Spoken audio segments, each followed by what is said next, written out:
Welcome to Stocked, How to Get Your Books on Comic Shop Shelves. My name is Victor Dandridge, lovingly called the hardest working man in comics. I'm a local self-publisher and comic creator through my imprint Vantage and House Productions.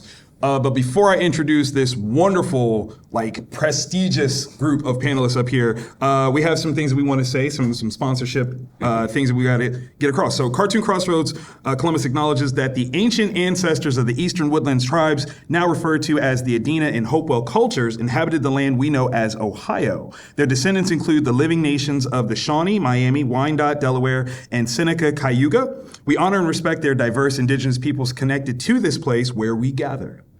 To our sponsors, a huge thanks, including the Greater Columbus Arts Council, the Ohio Arts Council, White Castle's Columbus Foundation, UBS, the Japan Foundation, and our other festival sponsors. All these programs and the expo itself are free to attend because of their dollars. So we seriously thank them. If y'all don't mind giving them a hand praise.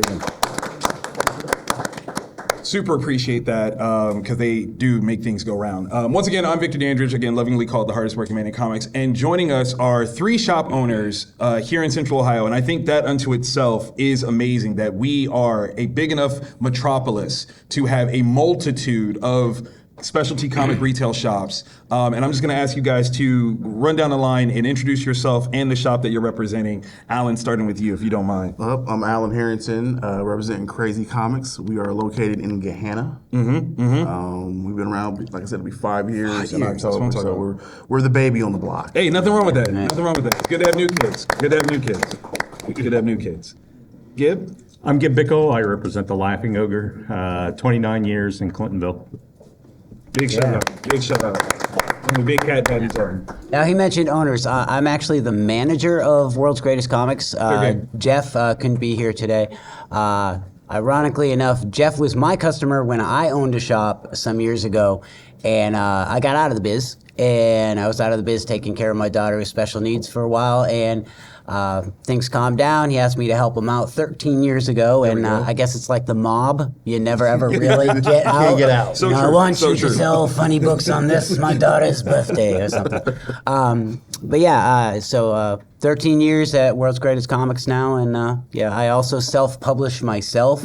So, and I have been self-publishing everything from stapled comics back in the 1980s to stapled comics now to imprinted stuff. So I've been hawking that here, there, and everywhere, as well as in the shop. So I'll give you my insights in that regard as well. Love that, love that. That's important too, because the idea here is how do we inform creators how they get their stuff in the shops. And it's always great when a person that runs a shop is a creator themselves. They understand the insights, and we're gonna jump right into this. So the first thing that I want to set up for us is kind of an idea of establishing what is your shop's foundation in terms of content. What do you carry at your shop? Because I think that there is this unfortunate misunderstanding that there's a separation of ideas when it comes to indie content versus mainstream content. There needs to be kind of a through line that says that, no, this is all content. What content is kind of the big thing at your shop?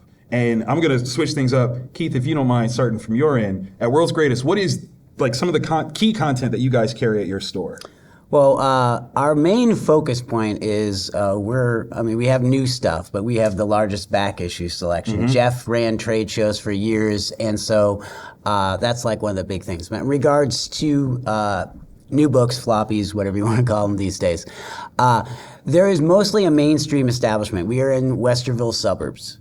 Now, having me as the manager there, I bring kind of that little slant of the indie aspect in there. Prior to COVID, we actually had an indie section. I had local creators, I had people from out of town. COVID hit and just everything went down. So I am in the process of reaching out and looking at folks in that regard. The funny thing on my notes, star number one is know your audience. It's literally what it's right. Which is right, right first thing here. I'm good at my job. That's what we do. So when folks come into the shop, it doesn't necessarily mean if you have an autobiographical comic. I'm a huge Harvey Pekar fan. He's one of mine. Shout out to Harvey. If you've got horror, western, whatever, it doesn't matter the genre. All right. because we do it all, but there's still more of a mainstream slant when it comes to the shop. In that regard, not to say that I am not going to accept or take in any of that, but when people walk in, that's what they're going to see. You got your CGC books, and you got your wall books, and thousands of back issues, et cetera, et cetera. But it's more, right now, currently speaking, it's more of a very mainstream slant. So I do want to kind of piggyback on that idea that to even say mainstream, I think it's even more defined as there's a collectability aspect that you guys aim for with the CGC books and back issues. A focal point for their store is collectability. So if you're a collector or you aim to have work that is collector centric, World's Greatest is a place to look at. Gib, if you don't mind. We're, I think, a reader store. I don't care who puts the story out. I don't care if it's black and white. I don't care at all. If it's a good story, then we want to stock it. he stocks my book. Same. Yeah, we've got Euro sections. We've got horror. We've got political sections. One of the things that I love is at the end of we have a rack where all the last 2 or 3 months worth of stuff is, and that draws people in, and they walk that rack, and when they end, the first thing you see to the right then is the local section. Not exactly local. Anytime someone comes through Columbus, if they're from Chicago or New York or something, they sell us books, but most of them are from Columbus people, and that's where it is. And it's like you said, the draw of the store when you got the people come in, it comes right to it. We used to be in the front of the store, but we had a local person that was really vocal about how he thought we had made a little local ghetto. Oh, wow. Yes. Okay. All right. It used to be That's a concept. It used to be the second boat that you came in, Right. like right there. The second thing you saw, we have a rotating boat right off the bat. If it's Pride Month or Black History Month, or right now it's CXC creators. So the second one was the local section, and he just beat us up in Facebook enough that I'm like, where can we put it more prominent? All right, the end of the new rack. goes, Yeah, right. there you go. And then there's a big banner up right above that says local comics. So yeah, we don't, like, some of our best sellers are like Heathen from Vault Comics. I don't know if you guys have ever read it. Big shout out to Vault. Fantastic. Great book. Princeless, one of our best sellers ever. Of course, Bone. Right. Yeah, but as well as Dark Knight and Year One and stuff. But yeah, it doesn't matter. To me, what we stock is good stories. I love that. Alan, what about you? What's the key focal point of your store? So we're also primarily a reader store. We do have, collectible stuff there, but primarily it's about the books, about the stories. Weirdly enough for us, it's more Marvel, obviously, but closely behind that are the indie books. Okay. And we have also, we don't have a rack because we're not big enough yet to have the rack yet. But typically, what we do is, if we get a local creator's book, we mix it into the main wall. So when people are looking at the image books, they're going to see a local creator's book side by side with a big book. Right. The same thing though. It doesn't matter if it's a horror thing. It doesn't matter if it's Western, sci-fi. If the story's good, if the art looks decent enough and it's presentable enough to where I think people are going to like it, then it's not that hard to get it into one of our stores. Some people go the extra mile. I have a guy that actually did trading cards. He went all the way back to the 90s, and his comics came with trading cards. So sometimes you can do little extra things to kind of, even though it's a local book or an indie book, you do extra things to kind of make you stand out a little bit. I love that. Just to make sure that we don't jump ahead, because these guys are really good and they have lots of info. So the order of this was establish, right? So setting the stage for exactly what material you have already at your store, to identify what is your target customer, which we kind of already done. So, and then the last one is to include, by way of saying, based on those two things that you guys have already given, what are some of the things that you're looking for from indies to make things easier to be on your shop shelves, and not only on the shelf, but to leave the shelf by being sold. So when it comes to defining your ideal customer, two of you have clearly said that readers is the goal. When it comes to that, how do you necessarily define who is a reader, who might just be a casual? Does that matter? No, not in any way. No, I mean, with us, we've got a collector's mentality with some of the stuff, but we also have a big reader's mentality, and a lot of our staff are they're very focused on presenting things they love. Got you. Okay. Now, I said our store is primarily you've got your mainstream stuff. There's a book that recently came out called Survival Street. I'm not sure if any of you know of it. Survival Street is probably the most cockamamie thing if explained to you, but it was one of the most fun books I ever read, and I loved it, as did the other guys. Picture if the Muppets weren't puppets, they were actually real individuals, and with their liberal ideals, the government shuts them down, and now you have Muppets who are a terrorist organization fighting against the government. You're welcome. You're welcome. There you go. That's amazing. It's now, that being the case, I loved it, so I suggestive sold it to all my customers. Now, if it was just sitting on the stand, your Spider-Mans, your Batmans, et cetera, it might have a slow trickle, but you have somebody who's very enthusiastic and who's out there and presenting it and stuff. So, when it comes to bringing something in, your enthusiasm and your content, I know full well all three of us will agree. If we're looking at it and we're like, damn, this is something I really love, then it's even going to get more of a push. It's going to help you there. But I have to say, and this will be my blanket over this entire conversation, with us, if your book doesn't have a price tag printed on it, we won't carry it.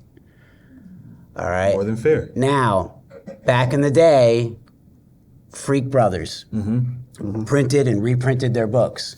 Now, printing back then versus now is a lot different. So eventually, even though it said 50 cents, they would put a sticker. I have, old 70s and 80s versions where it says 75 cents or $1 or whatever. You can go that route as long as there's something that I can viably have on there. Because I've had people come in and there's just nothing on it. And when you've got a rack of shelves and trying to keep track of, is this a $3.99? Did we, having to, it's just not it. On our invoice that you have to fill out to sell books to us, it says must have a cover price. Because I've got 100 different books back there. And if someone brings to the counter and I've got to try to figure out what it is, I want to throw it away. Because every time that happens, there are two people behind them. And the frustration level goes up to here. Those people are tapping their feet. Yes, so if at the counter, if you haven't put a price on your book, I'm gonna with a price gun. And if you think that looks horrible, then put a price on your book before you bring it to me. Yeah. If you don't think it's not that big a deal to put a price tag on it, we'll do it. But we stamp it right there at the register because I can't let it go into the store without a price tag on it. It's a disaster. Yeah. It's very real. It's very real. Yeah. So since we're already in that space about what it is that you guys are looking for, and I think that's a great space for us to jump in before we do questions from you guys. So number one, key aspect, price point. Are there other top 3 things that you want to see in a single product when it's brought to you? Alan, I'm gonna start with you on that one. I think that it's got to look good. Okay. Is that a subjective statement? No, Okay. that is it's got to catch somebody's eye. Okay. So if it's put together in a professional manner, and I know a lot of people, since we're talking about self-published books, you don't always have a lot to put into the book to make it look good, but you can. So I used to do printing. I used to print books and print stuff in comic formats. You can do it cheaply, but it can still look pretty good. And if you're going to want them on the shelves, I'm pretty sure you're not going to have customers that are going to buy something that looks like you just kind of slapped it together real fast. They want to. You might get that one or two who's I want it because it looks so weird, and you get those one or two. This is raw. But majority of people, they want it to at least look like it is a comic book. It's supposed to be a comic. They want it to look like that. I wouldn't even argue over paper stock or anything, but you can keep your costs down. Because you were talking about prices on the books. Sometimes I've gotten some people that have got pretty high prices on their books. And I'm I don't know if you can sell this book for $9.99. Exactly. It's not a $9.99 book. But that's going back to the cost of producing the book. So I think for me, presentation is one of the first things I think of. Presentation, and huge. Then definitely story. Like we said, story is definitely the thing. Because for someone to pick it up, or for me to even suggest to somebody, I gotta look, this book, the cover's awesome, the artwork's pretty good, the story's amazing. You check those 3 boxes, it's pretty easy to unload a self-published book. It's checking what people want. I got people who are readers and want the story, but then I've got people who are also art hounds and they want good art, even if it's indie art. They want to they're not expecting you to be, you know, like an Alice Ross type art, but they're at least expecting. Yeah. Right. Yeah, you get there. Yeah. But they're expecting, like, you know, some good art. It can be quirky. Quirky art can be good too. So I like that. Anything else we would add to the top 3? Well, price point, like he said, with us, okay, you can have the most amazing. I've looked at some stuff that's fantastic, and I had a guy come in, and it was a single issue, and it was about 24 pages. But his price point literally was $15. yeah. And he's like, well, this is, and it had a nice cardstock cover, but standard gloss paper. And he's like, well, it cost me $9 something to print it. Yeah. And I said, dude, you know, as amazing as this is, when somebody walks into any of our stores, their money's almost already spent. They're either getting their pull or, you know, they saw on the feeds or whatever. So you have to convince them to spend money that they've probably earmarked already for something else. So like he was talking with price point, you know, $5, okay. To $10, it might be a tough sell, but if the product is you know, good, and with us, right now, we're putting stuff with the mainstream stuff. My comic, this is my goofy comic that I do about myself and a punk rock kangaroo fighting space aliens. This sits on a shelf next to the other comics, but it looks like a comic. That's the thing, you know, with the aesthetic. But as Gib said, hey, I'm punk rock. It can be raw. I do indie zines, okay? These I do not have at the shop. I do not have these at the store I run. They do not sit on a shelf. I sell these at open mics. I sell these at cons and things that I do myself. Why? Because it's pre-printed, it's folded, it's you know, it's not something that aesthetically is going to sit. Now, it's not to say if we build an indie section and like we have some cool raw stuff and mini comics and go that route of all these different variations of indie publishing, that may very well happen. But the price point between $5 to $10, like you said, the presentation has to look professional to sit with the other stuff. It is just how it goes aesthetically, at least in the shop right now for us. Respect.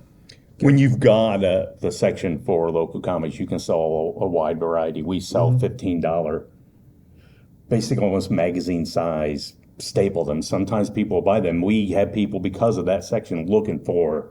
They come in looking for. They're just buying local stuff. They're not. They pass all the Marvel and DC stuff. They have no interest in it at all because that section's there. But we've been there 30 years and we built it since day one. So it's not something that it's not something you guys put it in this week and it's going to be a while. We're also in Clintonville. Right, yeah. You know, Yep. we're just north of campus, so it's a different clientele. You know, Very and important. again, we've been doing it for so long, so we can sell a $15 book and. Sometimes I look at that thing and we're stamping and I'm thinking, no way. And then the next day, someone says, does this guy put out any more? So, but my big thing is put a price on it. Remember that most places are not going to display it full face. So that means you've got to sell it, not just with the cover, but the top half of the cover. Top quarter. So if you got all the cool stuff at the bottom, there's a decent chance no one's ever going to see it. Now, also, but no, I haven't been in not Chicago Comics, but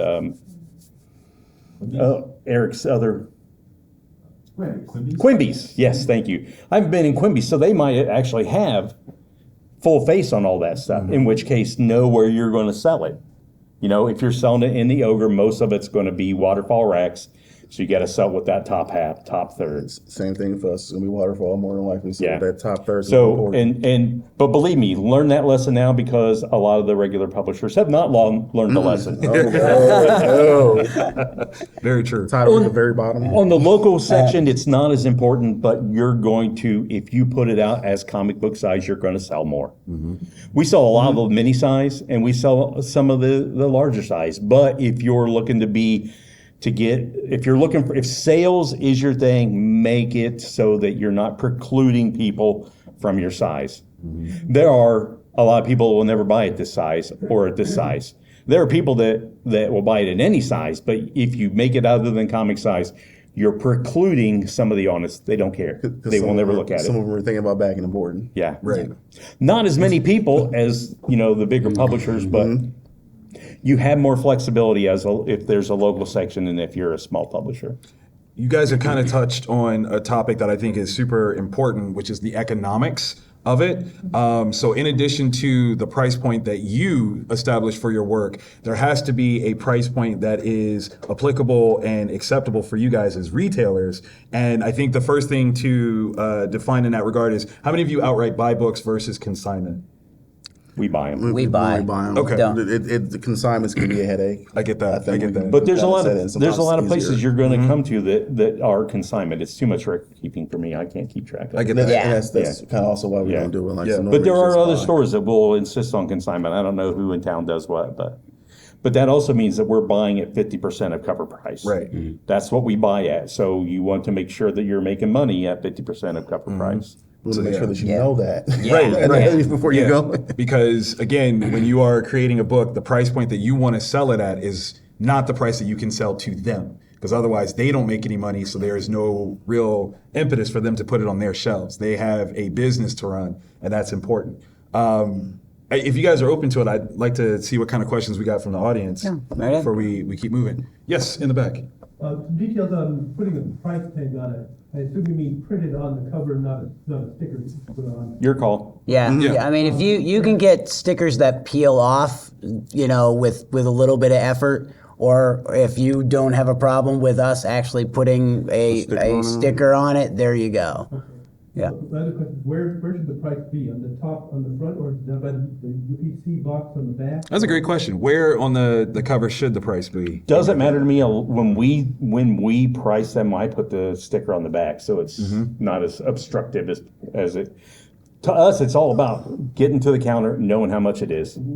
So if you work a lot of people work the price into the cover as part of the art. I have, this is something that's been published on Amazon, and I don't have a price on it, but I can certainly add it. What about color versus black and white? Does the whole thing need to be full color?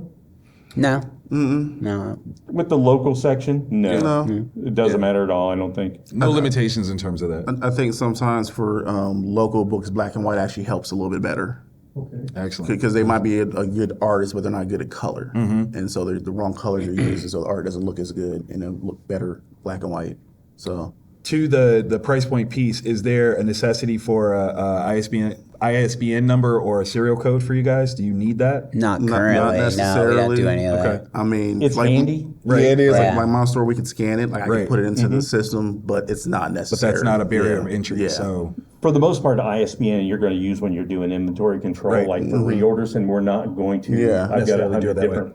I know some I'm not people. calling anybody saying. Well, I know some people will throw it on their book just to give that extra Yeah. professional look. Right. Oh, Like yeah. It's got an actual barcode on it. right. Some printers do require Yeah. it too. Yeah. Absolutely. Absolutely. I saw your hand up. Yes. Yeah, so if you do have a non-standard formatted book, would you ever be open if the artist provided like a stand for it, either like a small stand or maybe even just like a full length place for whatever format they have? Because in those waterfalls, right, if it's not the right height, then it'll just fall down. And so if they have something that's maybe a lot smaller, I would it be doesn't, so- stack in there. I would be so envious of somebody that had room for individual displays for books. Yeah. I don't know Yeah. how That would be But great. most of us Yeah. don't have that kind of room. Our for, racks like, run yeah. lengthwise, so it wouldn't matter to us. Would you have like room for something small, like you know how like the idea of like a picture frame, you know, like that.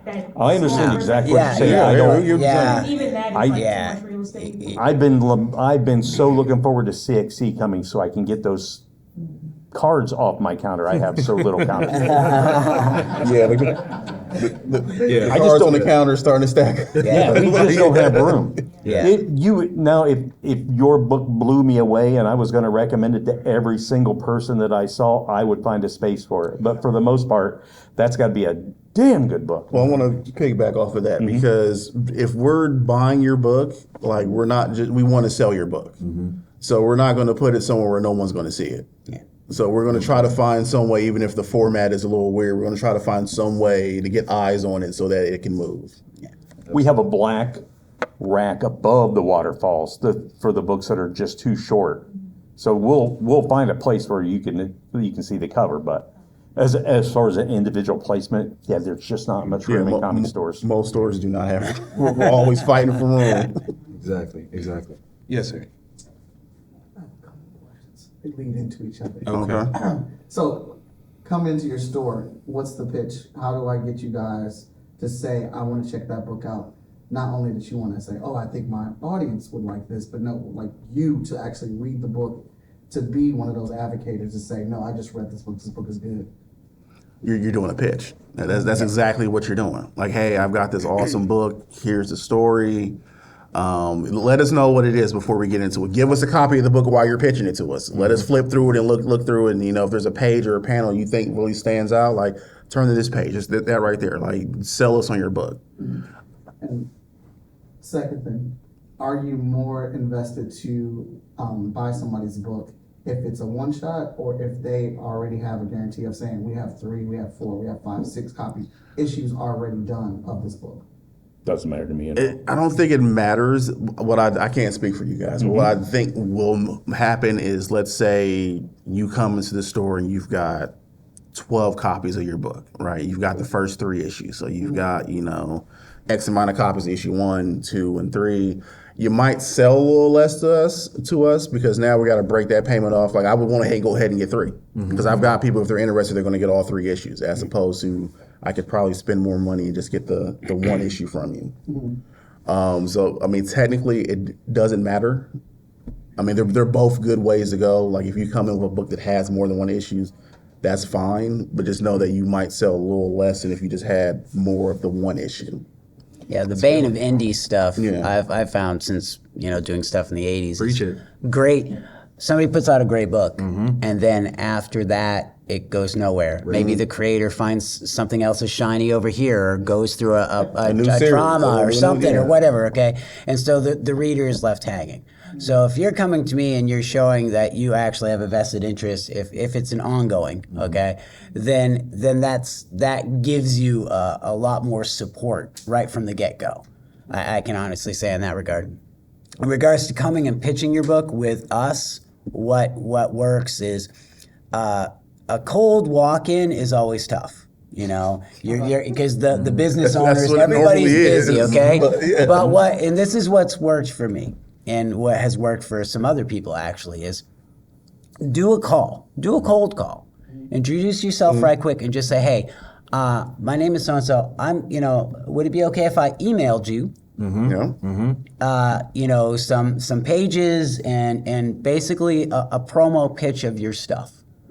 And I would like to set up maybe an appointment to come in if you've got hard copies in your local, so I could come in and show you the hard copies and talk to you. Because business is business, and that's great business. You're showing that you respect the fact that the guys running the shop we're running a shop. You know what I mean? And by doing that, it gives me, hey, on my lunch break, I go back, I'm going to click on, I'm going to take a look at this guy's stuff, and hey, this looks great, et cetera, et cetera. Then you can come in and you're going to get a lot more of our invested time and interest in that regard for pitching that. And like I said too, if you've got something that's a one shot, but it's got an ending, that always helps. If you're going to pitch me a book that hangs without showing that you've actually got a through line that you're going to continue it, that makes it a little tougher. Not necessarily that I'm not going to push it, but I find that with people with indie books, there's a skittish kind of feeling with people, like I'm going to drop the money and then where's this? No payoff, right? Yeah, I'm left hanging. So it does help. The only thing I've got less than counter space is time. If someone wants to call and then schedule an appointment to meet and then show me a book, I'm way past. I don't have that much time for every book that's in the store. And so when you've got a pitch, when you're coming in, hey, here's what it's about, I'm going to buy it anyway. But if you've got an elevator pitch, make it 2 paragraphs. If you start telling me about a superhero and how he got his powers and the conflicts in his life, and by the second sentence, I'm thinking, I've got an FOC doing You were literally, at a certain point in time, every moment you talk to me is taken away from something else, and I feel that anxiety closing down on me. Have an elevator pitch, bring it in. We're going to buy 3 copies of most books. If it's a bigger book, we're going to buy 1. Tell you, look, I will restock this. I'm not stocking it deep, but I'll restock it. Anytime you're in, go back and count. Oh, you've sold 2, I'll buy 2 more. Right. But again, say, here's what it's about, and say, ask me to read it. Honestly say, hey, if you would read that, I think you'll really like it. But I've been doing it for a long time, and the chance of me really liking something, it gets slimmer all the time. Wait. I will stock it anyway, but I'm reading like 1 DC book, all the stuff they put out. I'm reading like 1 Marvel book, all the stuff, because I've just read so much stuff. Yeah. So you got to blow me away. I will stock it whether I like it or not. Yeah, so that's the thing. It's like you're super supportive. You stock a lot of my books and things like that, and you've always had open door for me to come in and do book signings. I've done one with you, and that's always been my thing. Like, I understand the responsibility. A lot of responsibility falls on me as the creator to persuade people to go to your shop to go get my books. But I've always been curious, like, what do I do to get your vested interest as a comic fan? Because, like you guys are saying here, I know your time is limited. You guys are running the shop, you're stocking books, you're bringing books, you're buying books, you're running all over the place trying to keep your shop functioning, and retail space is hard to come by. So I'm always curious to know, like, what's that thing that'll push you over the edge to say, all right, I want to read this book and actually check it out. Like you said, though, Michael, we've got a table behind the counter, and that is available for anybody to come pick 2 hours. Come in, sell your books. We don't charge you for it. We don't take a cut of the book. Meet the audience. Right. And if you can get people I've been asking me about I it, was just going to say, you said it. That's another thing. If you can, you get spread the people word, making like, hey, asking my me book's if a over customer here. asks me about it, and it happens. Victor, not too long ago, someone says, "Hey, do you have any Victor stuff?" And I started looking, and it's like, I need to call Vic and get some more stuff back in. So Now, to that end of time, I think that secret sauce for you guys, so y'all can get some special game. What is the one day no one should call your shop? Wednesday. Wednesday. Yeah, Tuesdays and Wednesdays. Tuesdays and Wednesdays. But if I had to pick one Yeah. specific day, I'm going to say Wednesday. Yeah. If you're going to try to sell not something call on them New Wednesday, Comic Book Day. that's almost a definite no.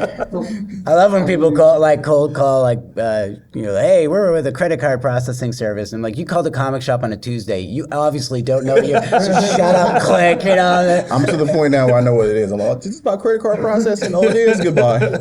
So, are any of you against actually doing a book signing on Wednesday? No, a book Wednesday signing and on a Saturday, Wednesday. so days I yeah. recommend. No, if you're going to try to contact us about getting your stuff there or some kind of business thing, on Wednesday is a terrible day because that's the busiest day of the week for a comic store is a Wednesday. That's when all That's our a poor great day to customers be are coming. there. Yeah. Like you said, It's a a good day to Wednesday be or there. Saturday is a good but day to if be you're there. trying to 'cause- sell something now. Yes. So you mentioned like us as creators should know our audience, and then like also knowing what kind of books you guys stock inside your stores. So when we create books that I suppose that caters to an audience, should we also think about catering to like comic book shop owners to recommend that book, or will that just come naturally as like you coincidentally being part of that audience? Now, if you come to us with a product and obviously understanding what the subject content is, we're gonna know how to do it. As a fellow artist, make your art. Don't think about selling it until after you make your art. Have Because fun. I'm not going to play in a punk band and then say, oh, wait a minute, there aren't any punk clubs around me. If that's what you want, if you make a certain kind. But then, when you go to the shops, you can see their slant. Now, even if it's not necessarily something that is very, very high on the store's, radar, if you will, doesn't mean, like I said, I brought up just an oddball book earlier, doesn't mean it's not going to sell. You come and make a good presentation, that's, and we're looking at it, and as Gib said, hey, I dig this, I'm going to sell it. We sell passion. Yeah. We sell passion. You ask me, I get this all the time. My little girl likes this or likes that. I say, listen, let me show you Princeless. And I can sell this book because I love it. It's like this little girl, she's a princess. She gets put in the castle, and her dad says, "You're going to stay there till a prince rescues her." And he pays a dragon to guard her. Well, the little girl's like, "I'm not waiting around for some dumb boy to rescue me." So she teams up with her dragon to have adventures. I'm passionate about it because when my little girl was that age, she would have loved this book. So what I'm selling is the passion I have for the book. So you are doing the same thing because you're selling the passion for what you put on the page. And if we're both passionate about it, that is a winning combination. Princeless? Yeah. Yes, No, it's Yeah, fantastic. I it have is- to read it that, but I is do so that good. with So Mercy. It's really good. It's really good. Yes. Yeah, I was just, as someone that likes more history and, I guess kind of serious in tone comics a lot, I was just curious, this might be impossible to answer, but if you have any impression on if there's much of a market these days for stuff like that, or is that a pretty narrow market? You mean specifically like nonfiction historic comics? Yeah, generally. I think everything has. I think everything has a market. Yeah. Like I think everything has. Some might be smaller than others. There's I can't think of his name, but there's a Japanese artist where that's what he does. Is he does mangas that are historical mangas. Like he did a history of Japan. He just did one on Hitler. Like that's what he does. So there's a market for it. It might not be the biggest market, but it's there. Yeah. Something like that I would be enthusiastic about because we don't have much of it. If you're telling me, hey, I want to do a superhero book about, these five kids that get, powers and they're ostracized by everybody, I'm like, oh, I've seen it. You're going. But if you tell me you're doing a history comic, especially say you're doing like the history of Ohio or something, I'm like, everybody's going to want to be interested in that. Yeah. And it's different. And I can say, Enfield Gang Massacre just came in. It's a Western. There aren't Westerns on this. That's true. I've sold like 50 copies of that thing because it's a Western. It's really good. And it's different. And like, oh yeah, I haven't read a Western in a while. I think I found like 9 times out of 10 people that lean towards indie books, even if you're talking big indie books or smaller indie books, it's normally because they're different. Like that's what draws them there, is because this is something different than the traditional. Now, that doesn't mean you don't get other stuff that kind of is the traditional that becomes big and it's indie, but normally indie readers are looking for something a little different. That's how I felt about Barnstormers. Did you guys feel that way? Barnstormers is good. Yeah, it was I such get an that. offbeat, like, you're like, what is this? I like it. Yes, in the back. So with big publishers, like every other book has 6 variant covers. For local stuff. Don't do that to yourself. Don't do it to yourself. Well, no, but like, do you recommend something that's like very evocative of the style of the comic inside, or something that's very like graphically appealing, or just something that's like cool? Just make sure that I'm wording this correctly. You're saying for the cover design itself, should it align closer to what's inside the book, or should it just kind of be something graphically interesting unto itself? Right. Okay. Local comic. I think that's kind of subjective. Yeah. Because I mean, I'm sure we've all read enough where, don't judge the story by the cover, because sometimes that cover has nothing to do with what's in the book. But then sometimes it's cool to see a cover that has a lot to do with what's in the book. And that could be an indie book, it can be a mainstream book, like it doesn't make a difference. Sometimes it's fine to have a cover that looks cool, but some people will be let down if that doesn't match up with what's in the book, because some people are buying it because of the cover. Bill Willingham did a book before Fables, like a predecessor to Fables for Fantagraphics, called Coventry. And it was a white book with red Coventry, the title, and it just had a little green frog on it. This just really well done frog. And the frog was part of the story, but the frog wasn't the story. But they saw that and they picked it up. So I wouldn't say do something that's completely outside, but if you get something that happens to draw attention, because you really want somebody to pick it up and leaf through it. That's the important thing. Draw their attention. It's most important. Yes. Do you guys necessarily care about like exclusivity? Because I know like a lot of zine publications or like anthologies say that like if you submit something to them, you can't submit it anywhere else. Does that also apply to physical comic book shops? No. No, but that's, I mean, I'm also- like I said, I had a signing at Gib's store, and I manage another store, you know, I mean, if that tells you how supportive this man is. So, I mean, there you go. It's, I think a better way to answer that question is like you talked about how we're blessed in Ohio. Like we have a bunch of comic stores. Some places have one store, some places have none. We all know each other. Like I can call these guys up and say, hey, I got somebody looking for something. I'm gonna send them over to you. Right. So I don't necessarily think I can speak for myself. I wouldn't be upset if somebody came and brought their indie book to me and then went to their store and had it there too. I think that would be a crazy expectation. Yeah, that would be insane to think like we're going to be like, no, you can't sell it anywhere else. I mean, heck, we're so supportive if, you know, the distribution of comics sucks. I'm just going to say it flat out right. It's facts. It's facts. And so, you know, damaged books happen in transit, and you've got subscribers who get certain books that maybe you only get for them because they're not really selling on your shelf or you have a limited amount. The beautiful thing about this community is we all can call each other and just be like, man, I got hosed and I need 3 copies of something. Do you have this? And if you've got it, you know, that's how good this community is here in that regard. So exclusivity of a book now, that's, heck, Gib and I have been talked about, you know, getting certain, you know, creators and maybe having them go and be at all the shops, but at different times and stuff like that. So that's not anything we would even think of. So, yeah. Yes. Touching back on price points and stuff like that, from the creative's perspective, how would you feel about the idea of like just charging the price of the book triple the cost of printing? That's a personal matter as a creative, for you to have to decide, is your work going to actually move at that number?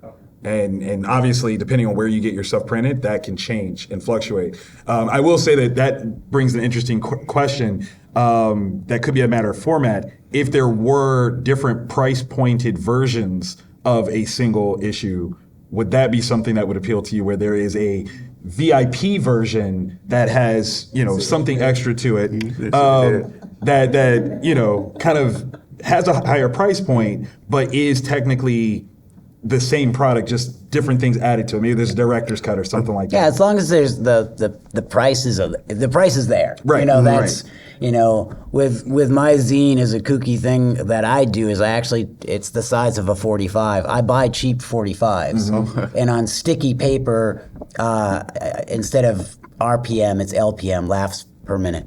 And I do a goofy comic strip that runs in around on either side, and it's on sticky paper, and I print it on a bunk 45 that I bought cheap, and then it sits in it in a record sleeve. I like that. But you know That's great. That's amazing. Everybody write that down. Write that down right now. But, Keeps us you with your know, game. and you know, and there's stupid little stories about a punk rock kangaroo and me. But you know, when you think about it, it's like, you know, those are $10. You know, but they're priced $10. You know, so if you got something that is got, you know, bonus poster or a different cover or whatever, as long as it's priced, that's fine. Well said. Well said. Yes, Fee. Just out of the sake of curiosity, when it comes to being at your store and having a certain book, because of course you want to be able to sell that, and it's a partnership. Is there a point in time, I guess, is this just a discussion as partners, where the passion and the audience is coming and it's helping you and it's helping your business as well, where the real estate and the numbers of the size of it changes? Because as you were saying, that narrative of comic book changes. Is there a way that it sometimes changes? Does it grow, or is it kind of sometimes fixed depending on how you guys work together? That's a very interesting one. How do you guys gauge a potentially successful or overtly successful indie book? Is it the amount of people that come in on a frequency? How many units overall it's moved in a certain time? And does that change how you interact with said indie creator if they're moving certain units like that? I think it's how long it stays on the shelf and how many times people are coming and asking about it. Like, did somebody come in last time and they were kind of curious about it, then they came in the next time and it's gone, and they're like, oh, well, I heard about it, somebody said it was really good, you're going to get any more copies? You know, did we put those copies out there and they were all gone in like a week? Or has that book been sitting there for 3 months? I mean, that's for me. Yeah. Like, So, yeah. Sales and word of mouth, you know. Yeah. Like he said, that's key, really. You know, I bought them, they sold, people talk about it, people are asking, you know, hey, this is gone, and, you know, et cetera. And also, again, too, if the staff is enthusiastic, then there you go, because we're going to know when it's gone, and because if we really dig it and we might be recommending it and it's not there, we're going to want to get it so that we can recommend it again. So. Well said. Well said. Yes, in the back. So, how important do you think bibliographic information about like yourself in the book would be to sell? In other words, like if they like that word of mouth thing, like how does that help move it off the rack? Because it's like, oh, even if it's a QR code to your information about you, so it's like if you're more interested in this person's work, you can dig it and come back and say, hey, you know, they seem to be producing more. Could you get more? Like, does that help or hinder or not really matter? Just before y'all answer, I just want to repeat it so that the people that are listening to the recording can hear it. The question being, how important is it to have included some biography of the creators so that people can follow them as creators moving forward? That's funny because at some point I was actually going to bring that up. My man, my man. That's great for you because you want people to know that you have more work. You want people to know that you're working on more stuff. If someone picks up the one shot, we were talking about the one shot earlier, they pick up that one shot and they're like, this is an awesome story. Does this guy have any more stuff? If you got a QR code that sends them to your socials, or if you've got, you know, the coming soon or other stuff you're working on, that works out great, how to contact you. On the flip side, I'm pretty sure most of the people that are writers who have some kind of social dedicated to your craft, get on there and let people know where to get your book at. So I can't speak for everybody, but some of us, you know, we're mail stuff. I had a kid that worked for me with the CCAD. He put out a self-published book. He's not from Columbus, but he had people from his hometown call and saying, hey, do you have his book? Can you mail me 5 copies of his book? Dope. So let people know where to get your book. Like we're giving the real estate, but at the same time, like you gotta help too. Right. Yeah. We can only tell so many people. We can only tell people to come into the store about your book. Right. You can tell people that are already following you and interested in your work about your book. Right. We have 4 minutes left, so get some more. Yeah. So what happens with your indie comic collection when, let's say just one book, it's just not moving? You know, you've had it there for a couple months. Like I volunteered at a consignment store, and I would see books that they would never move. They'd have them out for a year before the artist took them back.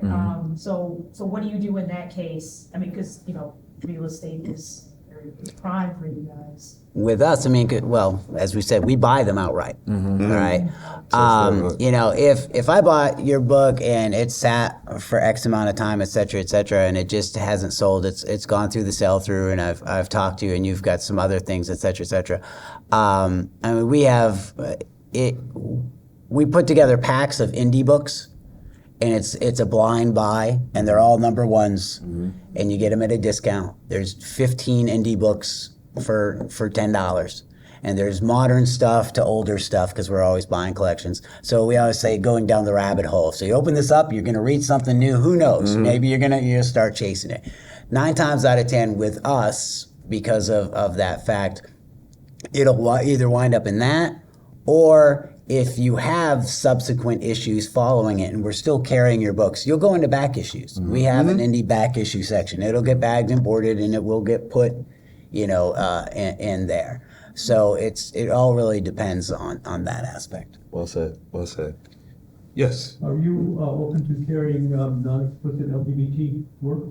Yeah. Sure. Excellent. The only thing I can say in regards to us is, and this covers any genre, if your cover has expletives on it. Well, that's what's funny, because he just said non-explicit, and we all should have probably said that. Yeah, if it has... Bring PG books in. Yeah, like, you know, maybe PG-13. We carry adult books, but we do not carry anything that, you know, you're talking your NC-17 or higher. You need a black bag. And, you know, if it's got to be in a black bag, you know... and if it has, you know, F-bombs and stuff all over the, you know, interior dialogue happens. Let us know, though. Let us know. Yeah, definitely. But if it's on the cover, like I Hate Fairyland, the variant cover. Yes. Oh, yeah. We do not carry that. We get it for our pull customers, but we do not carry that. Sex Criminals is another indie book, very adult. Again, that's something we won't carry. You know, because again, we have an adult section and whatnot, but we are in Westerville. And there's still blue laws in Westerville where I might need the comic book legal defense fund if something happens. If some granny gets too crazy and like, I can't believe you read this, you know. So yeah, that's the thing, you know. Yeah. Bring the shrink wrapped. Then you can't look at it. Yeah. You know what I mean? We're gonna want to see your book. Yeah. Oh, I mean, if you bring copies to sell to the customers, like you can, you know, have an open copy. So you guys get the dirty stuff. But Forgive me for those people that still had a question remaining. We have 1 minute left. I want to give you guys a chance to say where folks can find you on social. And everybody get your phones out so y'all can start following them right now. Yeah. Because this is going to be ways you can keep talking to them. We're so old school. I mean, Jeff Patrick, the owner. So, I mean, we're pretty much Facebook is the only place he dumps stuff right now. I keep telling him to get on all the other yada yadas and stuff. But yeah, World's Greatest Comics. Check us out on Facebook. You yourself too, if you got social, you can. This is about the store. Okay, all right. I love you. You're my man. It's about the store. You know, so. I love it. So. Yeah. And Laughing Ogre, I mean, Twitter, Instagram, Facebook. Absolutely. We're on Twitter. Well, we're kind of on Twitter now. Twitter has become what it's become, so we don't post there too much. But we're on Instagram, Facebooks. We're Crazy Comics, spelled for K and 2 Z's. There you go. Look for the dog. There we go. And that's us. I love it.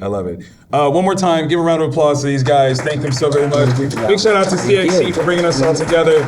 Once again, I'm Victor Dandridge. You can find me at Vantage In-House on all forms of social media. If you have any further questions, again, that you didn't get to ask today, find us while we're here. Ask us online. We're happy to speak with you. Thank you guys again.